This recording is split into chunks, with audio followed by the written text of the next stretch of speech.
दोस्तों, आज मैं आपके लिए लेकर आया हूं एक ऐसी कहानी जिसे सुनकर आपके रोंगटे खड़े हो जाएंगे।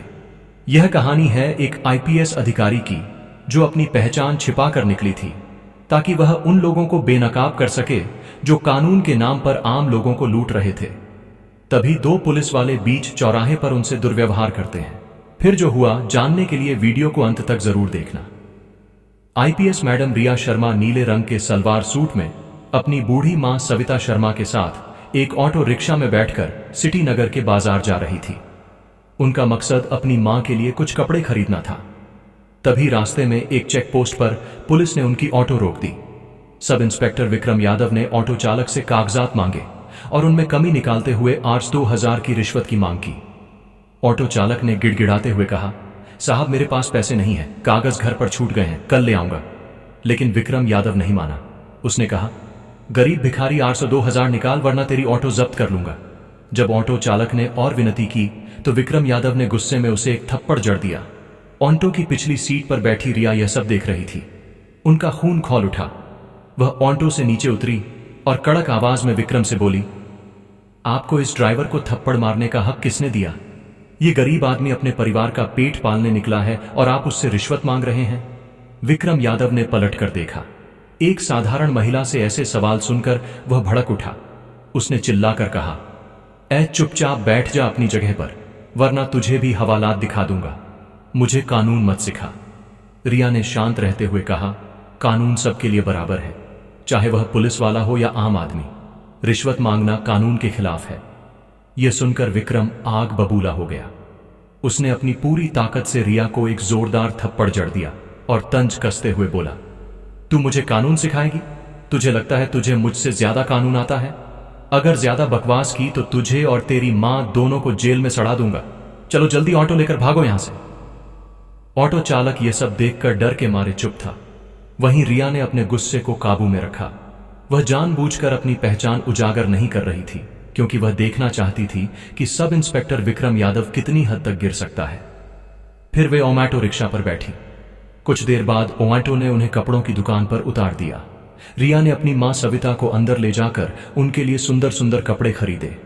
बाहर से भले ही रिया शांत दिखाई दे रही थी, लेकिन मन ही मन उन्होंने ठान लिया था, इस विक्रम यादव को सबक सिखाना ही होगा। कानून का मजाक उड़ाने वाले ऐसे अफसर थाने में रहने के लायक नहीं है। दुकान से लौटने के बाद रिया ने सोच लिया कि क्यों न थाने जाकर यह पता लगाया जाए कि वहां का माहौल कैसा है। आखिर विक्रम यादव वहीं काम करता है, और अगर पूरा थाना ही भ्रष्टाचार में डूबा हुआ है तो सिस्टम को अंदर से साफ करना जरूरी है। अगले दिन सुबह रिया ने अपनी असली पहचान छिपाते हुए एक आम लड़की का रूप धारण किया।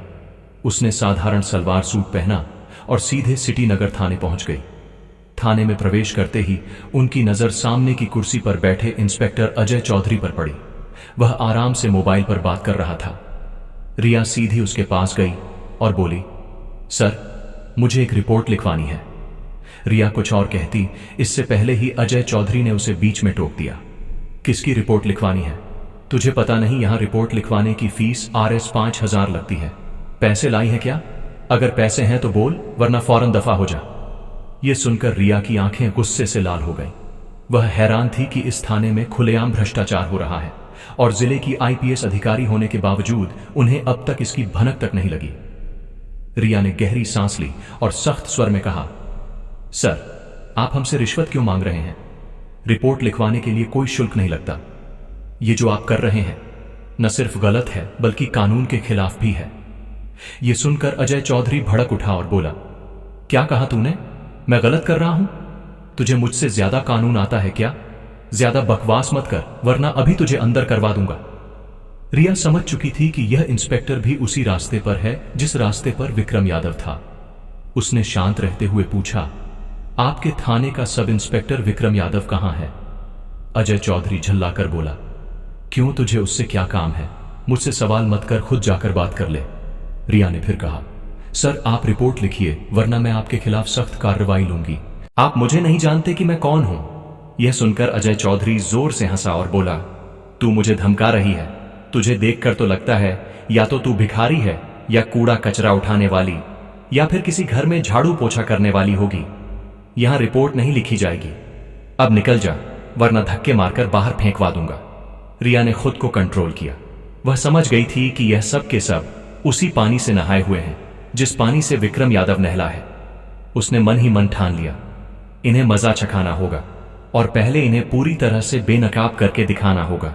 फिर वह थाने से बाहर निकलकर थोड़ी देर सोचने लगी। फिर अपना मोबाइल निकाला और अपने वरिष्ठ अधिकारियों आईजी और डीआईजी को फोन कर दिया कि इस थाने में मैं मौजूद हूं, आप लोग मेरी गाड़ी लेकर आओ। इतना कहकर वह दोबारा थाने में प्रवेश कर गए। जैसे ही अजय चौधरी ने उसे देखा, वह गरजते हुए बोला, यह लड़की फिर से आ गई, तुझे समझ में नहीं आता? चल तुझे सबक सिखाता हूं। अब तो लगता है तुझे जेल में डालना ही पड़ेगा, अजय चौधरी ने गुस्से से कहा।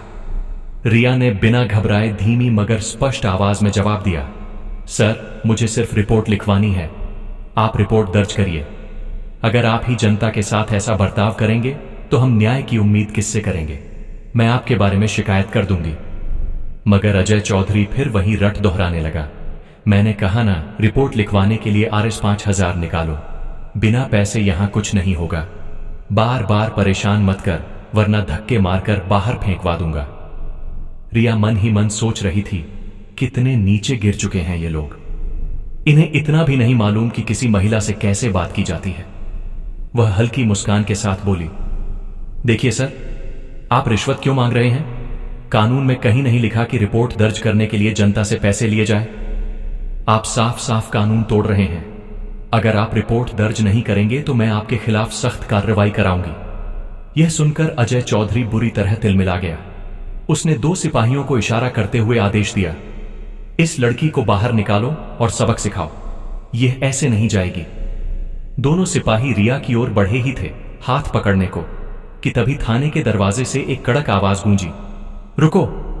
सबकी नजरें दरवाजे की तरफ घूम गईं और वहां खड़े देखकर सभी दंग रह गए। दरवाजे से आईजी और डीआईजी अफसरों का दल अंदर आ चुका था।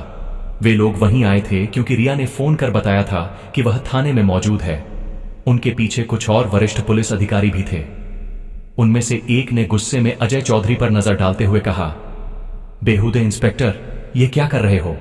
तुम्हारी अब भी इसी वक्त वर्दी उतर जाएगी और जिंदगी भर जेल में सड़ोगे। ये सुनते ही अजय चौधरी के हाथ पांव कांपने लगे, माथे से पसीना टपकने लगा। हकलाते हुए उसने सफाई देनी चाहिए, साहब ये लड़की। लेकिन उससे पहले रिया आगे बढ़ी। उनका चेहरा अब और भी तेज और दृढ़ लग रहा था। वह गूंजती आवाज में बोली, चुप रहो गुप्ता, ठीक है चुप रहो। यह लड़की नहीं, मैं इस जिले की आईपीएस हूं और मैंने अपनी आंखों से देख लिया है कि यहां आम जनता के साथ कैसा व्यवहार किया जाता है। तुम्हें लगता है कि यह थाना तुम्हारी निजी जागीर है, अब समझ आएगा असली कानून क्या होता है। थाने का माहौल बदल चुका था। सिपाही एक दूसरे का मुंह देखने लगे। जिन 2 सिपाहियों ने अभी अभी रिया को पकड़ने की कोशिश की थी, वे डर के मारे पीछे हट गए। आईजी अधिकारी ने गुस्से में ताल पर जोर से हाथ मारा और आदेश दिया, कांस्टेबल तुरंत इंस्पेक्टर अजय चौधरी को हिरासत में लो, अभी इसी वक्त। एक क्षण की भी देरी बर्दाश्त नहीं होगी, वरना अंजाम तुम जानते हो। पूरा थाना सन्नाटे में डूब गया। जो अजय चौधरी कुछ मिनट पहले शेर की तरह दहाड़ रहे थे, वही अब हाथ जोड़कर गिड़गिड़ा रहे थे। वह रिया की तरफ देखकर रोते हुए बोले, मैडम मुझसे गलती हो गई, एक मौका दीजिए, मेरी नौकरी चली जाएगी। लेकिन रिया की आंखों में जरा भी नरमी नहीं थी। उन्होंने ठंडे और कठोर स्वर में कहा, गलती तब गलती होती है जब वह एक बार हो। तुम्हारा अपराध गलती नहीं, आदत है और इसकी सजा तुम्हें मिलकर ही रहेगी। जनता की आवाज दबाना, कानून का मजाक उड़ाना और महिला का अपमान करना अपराध होता है, गलती नहीं। इसी बीच थाने के दरवाजे से अचानक सब इंस्पेक्टर विक्रम यादव अंदर आया। उसका चेहरा घबराया हुआ था। उसे यह सब कुछ समझ में नहीं आया था। जैसे ही उसने रिया को देखा, उसके होश उड़ गए और उस सड़क वाला सीन उसके सामने दौड़ गया जब उसने ओवंटो वाले का चालान काटते वक्त एक लड़की को थप्पड़ मारा था। उसी दिन उसे लगा था कि बस एक मामूली वाकया है, लेकिन आज उसे समझ आ गया कि उसके सामने वही लड़की है जिसने उस थप्पड़ की शिकायत की होगी। विक्रम बड़बड़ाते हुए कांपती आवाज में बड़े अधिकारियों से बोला, सर, यह लड़की एक नंबर की लफंगी है। जब मैं एक ऑटो वाले का चालान काट रहा था तो यह मुझसे भिड़ गई और मुझे थप्पड़ मारने लगी। तो मैंने इसे कुछ बुरा कहा तो यह आईपीएस ऑफिस में जाकर कंप्लेंट कर दी। आप लोगों ने यहां आकर इंस्पेक्टर अजय चौधरी को गिरफ्तार कर लिया। ये बात सुनकर पूरा थाना एकदम सन्नाटे में डूब गया, मानो कुछ बड़ा होने वाला हो। तभी आईजी अधिकारी ने गुस्से में एक एक थप्पड़ रमन के गाल पर नहीं बल्कि हटकर बोले, आइए यहां कहानी के मूड को बरकरार रखें। आईजी ने गंभीर स्वर में कहा, इंस्पेक्टर विक्रम, तुम हद में रहो। तुम जिनके बारे में बोल रहे हो, तुम नहीं जानते कि यह महिला कौन है।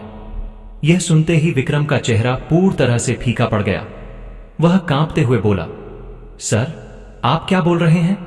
आखिर यह मैडम कौन? वहीं रिया ने उसकी तरफ सीधी नजरों से देखा। उनकी आंखों में वही आग थी जो उस दिन सड़क पर थप्पड़ खाते वक्त दबी हुई थी। रिया तेज और गंभीर स्वर में बोली, याद है वही थप्पड़, आज तुम्हें अपनी पूरी जिंदगी पर भारी पड़ने वाला है। इंस्पेक्टर विक्रम, उस दिन तुमने सोचा होगा कि एक आम लड़की को नीचा दिखाकर तुम जीत गए, लेकिन असलियत यह है कि उस थप्पड़ ने मेरी आत्मा को नहीं बल्कि तुम्हारे पूरे सिस्टम की गंदगी को उजागर कर दिया। तुमने सिर्फ मुझे नहीं मारा था बल्कि उस जनता की आवाज को मारा था जो तुमसे न्याय की उम्मीद करती है। थाने के भीतर ऐसा सन्नाटा पसर गया कि मानो किसी ने सबकी आवाज छीन ली हो। विक्रम का चेहरा पल भर में फीका पड़ गया था। होठ कांप रहे थे पर आवाज जैसे गले में ही अटक गई। तभी रिया ने टेबल पर एक तगड़ा थप्पड़ जड़ दिया। यह थप्पड़ वर्दी वाली शख्सियत के ऊपर जो जनता की इज्जत से खेल रहे थे उसके लिए प्रतीकात्मक थप्पड़ था। डर के मारे सब चौंक गए और चिल्लाए, कांस्टेबल इंस्पेक्टर विक्रम को गिरफ्तार करो, वर्दी उतारो और सस्पेंशन की रिपोर्ट अभी बनाओ। आईजी अफसर ने बिना एक सेकंड गंवाए इशारा किया। 2 सिपाही आगे बढ़े और इंस्पेक्टर विक्रम के हाथ में हथकड़ी डाल दी। विक्रम बेचारा बुरी तरह कांप रहा था।